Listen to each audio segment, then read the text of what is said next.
we are back. David Brooks, William Jefferson Clinton. He stepped out in this campaign trail. In Iowa, got in a little trouble for saying that he opposed the Iraq War from the very beginning.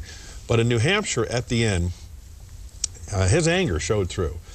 He said that the press hadn't been tough enough on Barack Obama, that it was fairyland, and that it was time to really hold Barack Obama accountable.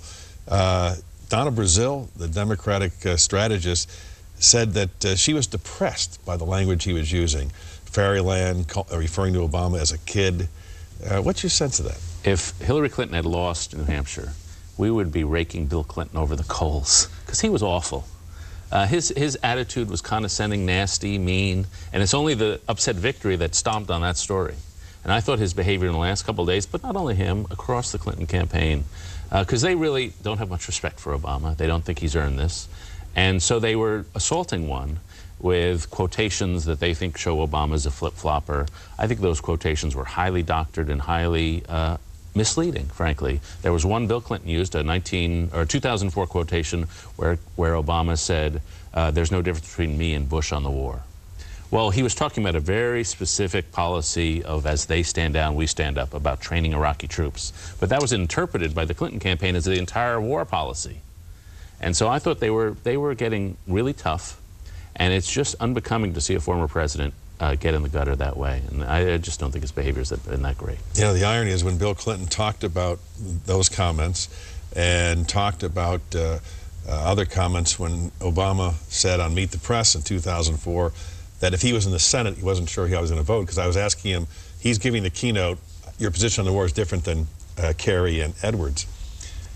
I asked Obama about all three of those quotes in November on Meet the Press. Former President Clinton said, no one's ever asked him. Yes, he had been asked. He had been asked, and he had answered the questions. And so I was sort of intrigued as to why it was being brought up in the final days of New Hampshire. Well, the Clinton people they don't like the media in the best of circumstances, but they really thought we were giving Obama a free pass, which I think is unfair, but they were filled with that sense of fervor that Obama was getting a free ride.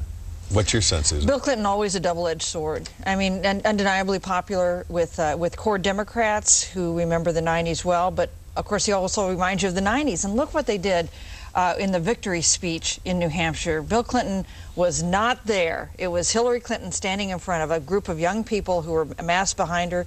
You didn't see Bill Clinton the way you saw him in Iowa.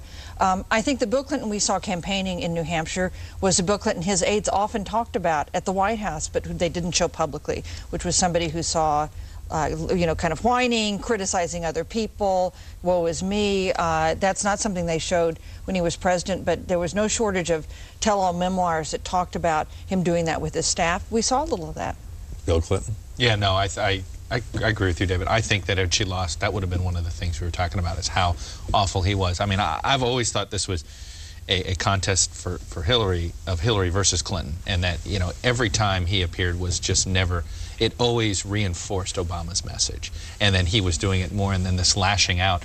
I mean, the irony here is that you do wonder that if Obama's a nominee, Clinton's going to enjoy being a surrogate for him, because all the things he's criticizing Obama for were things that Clinton was criticized for in '92. In fact, I had one Clinton supporter say to me, you know, the best way he could help Hillary is to say, here's why you don't want Obama in the White House. I was awful my first 3 years. I was terrible. I made all these rookie mistakes, and I wasn't ready.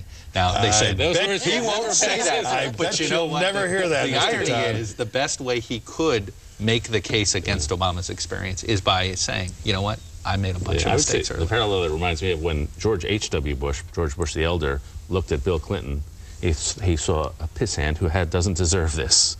And when the Clintons look at Obama, that's exactly the way they talk, the way George H.W. talked about Clinton. It didn't work for George H.W. Bush, of course, because people wanted change and they didn't think he was in touch. And so that's maybe a lesson for Hillary. Is the attitude just wait your turn?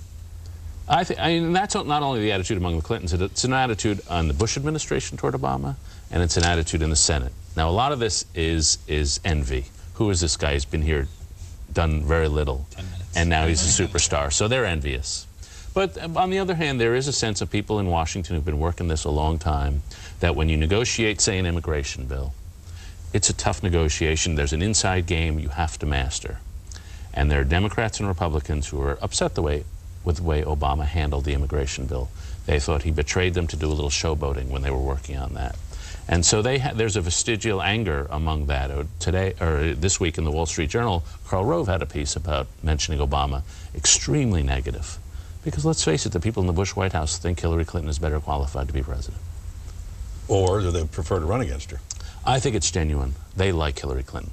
The people in the Bush White House think Hillary Clinton's serious on the war, she's serious on foreign policy. They would trust their legacy to Hillary Clinton more than to Obama, and more frankly to a lot of the Republican candidates. How does the Clinton campaign deal with Obama in a state like South Carolina where half the voters are African American? I think it's tough. I think you maybe go back to battling for the women's vote. You know, the African Americans make up about half the electorate in the Democratic primary in South Carolina, but 60% of them are expected to be women. So, you know, black women are pulled two ways in terms of breakthrough candidates who speak to their lives. And I think you try to get through to South Carolina. I mean, South Carolina, Nevada are not the best states coming up for Hillary Clinton. She's better off in Florida in the February 5th state. So she needs to make a battle for them. But her target, I think, is a little bit beyond that, because by necessity. She had been leading in South Carolina. You know, we'll see what the polling shows now that we're through this second contest. We have another quick break. We're talking to David Brooks, Susan Page, Chuck Todd, a lot more. Campaign 2008, the race for the White House, right after this.